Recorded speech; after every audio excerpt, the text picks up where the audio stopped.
My name is Daniel. I'm 27, and for as long as I can remember, I've been the background character in my own family. The one who held the camera, not the one in the photos. The one who offered rides, spotted dinners, lent out chargers, and listened to late-night breakdowns, but never the one people showed up for. And for the most part, I told myself it didn't matter. I was the chill one, the dependable one, the one who didn't need much. That's what my mom always said. Daniel doesn't mind. He's low maintenance. I let it slide for years. Every missed birthday, every brushed-aside accomplishment, every holiday where my name was an afterthought, I swallowed it with a smile and helped do the dishes after. But this year broke something in me I didn't even know could still snap. My younger brother, Lucas, just turned 25 last weekend. If you heard the way my mom talked about it, you'd think he discovered a cure for cancer and was being knighted by the Queen. It's a quarter-century milestone, she said. We have to make it special. And they did. God, did they ever? They booked this rooftop lounge downtown, an exclusive place you needed a reservation for months in advance. My dad flew in Lucas's college buddies from across the country. They gifted him a designer watch that cost more than my first car, had banners made, ordered personalized cocktails named after inside jokes, even hired a photographer to take candids throughout the night like it was some kind of magazine feature. It was extravagant, loud, flashy, and fine. I didn't mind. Lucas is their favorite. Always has been. I smiled through the party, raised a toast, even helped take the damn group photo. I didn't say a word when my name got left off the family thank you post on Instagram. I didn't mention it when they cropped me out of the cover photo. I just clapped, cleaned up, and went home. Then my birthday came. It landed on a Thursday this year. I didn't expect anything major, just dinner, maybe a card, something that showed they remembered. I didn't even get a happy birthday until 3 p.m. A text. No emoji. Just happy birthday. Lowercase. I figured maybe they were planning something low-key after work. I drove home expecting maybe a small dinner, maybe my favorite lasagna in the oven, maybe just a cake. Instead, the kitchen was empty. Lights off. I heard the TV upstairs and found my mom watching a drama rerun, drink in hand. I awkwardly cleared my throat. Hey, is there anything planned for tonight? She blinked at me, almost confused, then laughed, actually laughed. You? Don't be ridiculous, she said, like I just asked if I was getting a Nobel Prize. I didn't answer. Just stood there for a second, hoping maybe she'd realize how hollow that moment felt. But she just turned back to the TV, unfazed. I walked back to my room like a ghost in my own house. On the counter sat a half-eaten sheet cake from the store. Chocolate. I hate chocolate. No name on it. No candles. No note. Just an afterthought with a corner missing, like someone got hungry and remembered last minute. That was it. That was the moment. Something in me cracked open, quiet but deep. I didn't yell. I didn't argue. I just walked back to my room, packed my bag with quiet, practiced motions, and dropped my spare key next to the bowl of change on the kitchen counter. No one saw me leave. No one even asked. I drove for 6 hours. No music. Just the sound of the engine and the wind and this dull, thudding emptiness in my chest that kept spreading. I didn't even know where I was going until I crossed the state line. I ended up in a cheap roadside motel with a flickering neon sign and a vending machine that stole my dollar. I lay on the stiff mattress, staring at the ceiling, wondering how many years I'd spent convincing myself this was normal, that I was okay being invisible. That's when my phone lit up. First, it was a text from my sister. Where are you? Then my mom. Please come back. We didn't mean it. Missed calls followed. My dad. My uncle. Even Lucas. One after the other, rapid fire like they were trying to plug a dam with their hands. They'd noticed I was gone. Finally. But it wasn't guilt in their words. It was panic. Like something had shifted, and they realized too late that they'd pushed the reliable one too far. I stared at the screen for a long time. I didn't reply. I didn't want to say something I'd take back later. I just scrolled through the messages, one by one, until the phone died in my hand. I plugged it in, not out of urgency, but out of habit. Then I lay back down in the silence, thinking not just about them, but about me. Who I'd become, who I was when no one else was looking. And for the first time in my life, I started asking myself what I wanted. Not what they needed from me. Not what role I was supposed to fill, but what I needed. What kind of life I could live if I stopped waiting for people to choose me. That's when the motel room phone rang. Not my cell, the room phone. I stared at it. It rang again. And again. I didn't move. And then I picked it up. Daniel. It was my sister, Maddie. I didn't even know how she found the number to the motel, and for a second I wondered if they'd called every place in a 100-mile radius. Her voice was rushed, breathy, like she'd been crying or running. "Are you okay?" she asked, and it was the first time I'd heard genuine concern in her voice in years. Not the performative kind, not the family reunion, holiday dinner kind. Real worry. I didn't answer right away. My eyes drifted to the corner of the room where the wallpaper curled at the seam. There was a dusty air conditioner groaning through weak airflow and a crack in the ceiling shaped like a crooked branch. "Daniel," she said again, quieter. "I'm fine," I said, finally. My voice sounded foreign, detached, like it belonged to someone I used to be. "We didn't realize you were so upset. Mom's freaking out. Dad's trying to call you." "I saw," I said flatly. Maddie paused. There was a long silence, like she didn't know what to say next. I could hear muffled voices behind her, like she was standing in the kitchen at home on speakerphone and someone, probably Mom, was hovering nearby, coaching her on what to say. "We're sorry," she finally offered. "It wasn't meant to be personal. We just thought you weren't the type to care about birthdays." I let out a dry laugh. "Right. Because I never complain, I must not care." "No, that's not what I meant," she said quickly. "It's just, you've always been the easy one." That word again. Easy. It grated now more than ever. Like my entire identity had been boiled down to how little I demanded. How little I cost them emotionally. "You know what's funny?" I said, my voice calm but tight. "I was easy because I thought it would earn me love. Not special treatment, just basic acknowledgement. A phone call. A cake I actually liked. But I guess being easy just made me invisible." She didn't reply right away. I heard a chair scrape across the floor. Then she said, "They're scared, Dan. Mom keeps saying she didn't mean it like that. That she thought you understood." "Yeah," I said, "I understood. I always have." And then I hung up. I didn't throw the phone or cry or do anything dramatic. I just set the receiver down and stood there, letting the moment breathe. The weight in my chest hadn't lifted, but it had shifted, like I'd taken back something I didn't realize had been stolen from me. Agency. The rest of that night passed in a fog. I took a long shower under lukewarm water, dried off with scratchy towels, and stared at myself in the mirror longer than I probably ever had. I didn't look angry. I just looked tired. Not physically, but emotionally, like someone who'd spent too many years running a marathon for a prize that was never going to be handed to him. The next morning, I turned my phone back on. 56 notifications. Missed calls, voicemails, text ranging from "please just talk to us" to "why are you being so dramatic?" The group chat had gone from confused to desperate to defensive in a matter of hours. My mom's last message was a picture of the sheet cake, now fully eaten, with the caption, "It wasn't that bad, was it?" That's what broke me again, not the callousness, but the cluelessness. She didn't get it. None of them did. It wasn't about the cake. It was about years of feeling like a placeholder in my own family. Like a utility. A spare. So I didn't respond. Instead, I opened my laptop and booked a week at a cabin I found online. Remote, quiet, no Wi-Fi. Just woods, a lake, and enough space to think. I texted my boss that I needed a break for personal reasons. He replied within minutes, more supportive than my entire family had ever been. "Take all the time you need." Seriously. On my drive up, I passed a scenic overlook and decided on impulse to pull over. The valley below stretched out like a painting, golden trees, early morning mist, the kind of silence that didn't ask anything from you. I sat on the hood of my car, sipping gas station coffee, and for the first time in as long as I could remember, I didn't feel like I had to be anywhere. Didn't feel like someone's emotional crutch. Didn't feel forgotten. That was when my phone buzzed again. Just one message. From Lucas. I didn't know. "I'm sorry. I was always told you didn't like attention. I didn't realize they made you invisible." I stared at that message for a long time. Not because it fixed anything, but because, for once, it wasn't deflection. It wasn't an excuse. It was honest. Raw. Like he'd taken off the filter we all wore in that house. But before I could decide how I felt about it, my phone buzzed again. This time it was my mother. "We need to talk. Your father and I are getting very worried. You've made your point. Now come home." Made my point.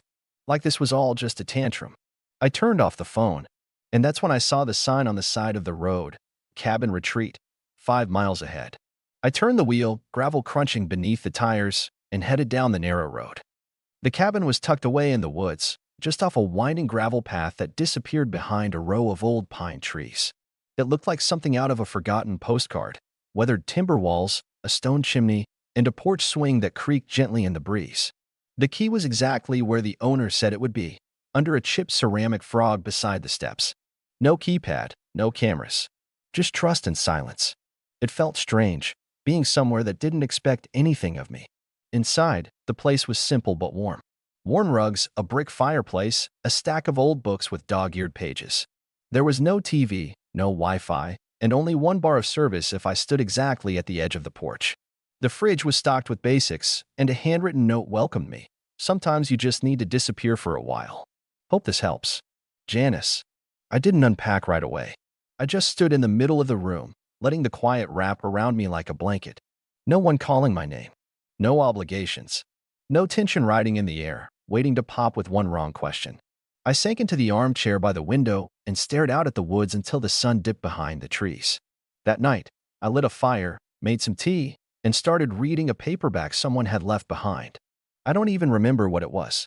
What I do remember is how strange it felt to feel still. By the second day, I stopped checking my phone. I left it turned off in the drawer. Every now and then I'd feel the phantom vibration in my pocket, reach for it out of habit, then remind myself I didn't owe anyone anything right now, not even an explanation. I took walks through the trails, cooked my own meals, sat on the porch for hours just listening to birds and wind and the occasional rustle of deer moving through the trees. And in that quiet, I started to hear myself again. Not the version of me my family had shaped, not the easy one, the quiet one, the emotional sponge, but me. Memories came back in fragments. Like the time I won the regional science fair in 9th grade and Mom missed the award ceremony because she was picking up Lucas from baseball practice. Or my high school graduation dinner that turned into an impromptu celebrate Lucas's summer internship party because he got an email on the way to the restaurant. Or the Christmas I gave everyone personalized gifts and got a re-gifted coffee mug with someone else's name scratched off the bottom. I told myself those things didn't matter, that I was strong enough not to need validation. But I realized now it wasn't about the gestures, it was about being seen. About feeling like I was part of something, not just orbiting around it. On the 4th morning, I woke up to find a folded piece of paper slid under the cabin door. No name, just a message. I drove 5 hours to see you. I didn't tell anyone. I'm parked at the old overlook. Please, just give me 5 minutes. I'll wait an hour. Then I'll leave. Lucas. I held the note for a long time, staring at the words like they were written in another language. I hadn't expected him to come. He was the golden boy, the one who always stayed comfortably in the center of everyone's attention. Driving 5 hours to sit at an overlook? That didn't sound like him. Part of me wanted to crumple the note and throw it into the fire, to keep the boundary clean and simple. But another part of me, the one still tethered to the family I once hoped could change, needed to know what he had to say. So I grabbed my coat and headed down the dirt road. The overlook was exactly where I'd last seen it, an open stretch of earth where the cliff dropped off into miles of untouched forest. And there he was, leaning against his car, hands in his pockets, pacing in that nervous way he used to before a big exam. When he saw me, he stopped. Didn't smile. Just watched me approach like I was a deer that might bolt if you moved too fast. Hey, he said. I stopped a few feet away. You drove all the way out here? He nodded. Yeah. I figured if I didn't come to you, I'd probably never see you again. The wind picked up, rustling the branches behind us. I waited, arms crossed, heart thudding, not with anger, but anticipation. I didn't know what I wanted him to say. I only knew that it had to be real. I didn't know, he said. Not really. I mean, I knew things were always more about me, but I didn't realize how much it hurt you. I just thought, you were good, that you didn't need it, that you were above all that. I looked out at the trees. And what gave you that idea? He swallowed. Mom, Dad, everyone. They said you were the mature one, the strong one, that you didn't want to fuss. So I believed them. But after your birthday, after you left, I started thinking about all the times you were there for everyone. Every party, every emergency. You always showed up. But I don't remember anyone showing up for you. Not once. His voice cracked a little at the end.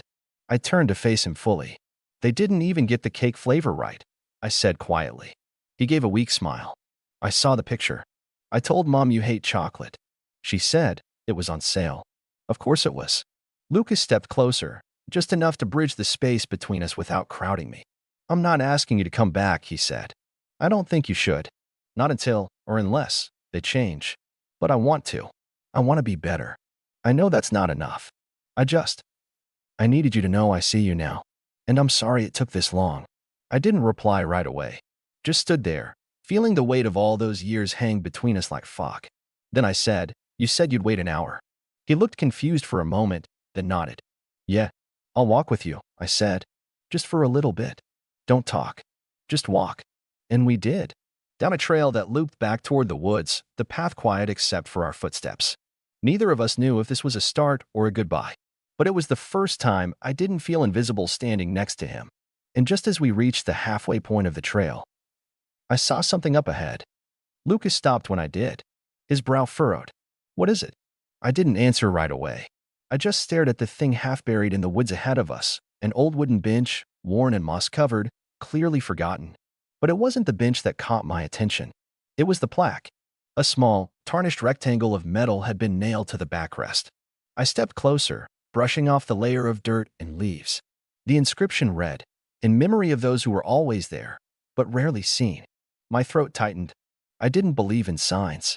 I wasn't the type to read cosmic meaning into rusty benches in the middle of nowhere.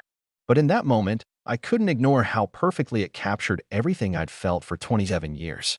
I sat down slowly, the wood creaking under me, and gestured for Lucas to do the same. He hesitated, then lowered himself beside me, quiet. "You know," I said, after a long silence, "I always thought that being useful would make people love me. I thought if I stayed out of the way, didn't ask for anything, helped when they needed it, they'd appreciate me. That one day, someone would say, 'Daniel's the reason we got through this.' He mattered. But all it ever did was teach them I didn't need anything, that I could be ignored." Lucas didn't try to argue. That was new. Instead, he said, "I think we all let you carry too much." "Because we could." "Yeah," I said. "You could." He picked at the moss growing on the bench's edge. "I used to think being the center of attention meant I was more loved. But now I see that all it did was make me dependent. On you. On Mom and Dad. Everyone catered to me, but I never learned how to stand on my own. I always had someone holding the net. You never did. And still, you never let me fall." I looked over at him. "I don't regret catching you. I regret that no one caught me." That's when his eyes welled up. Not performative, not crocodile tears.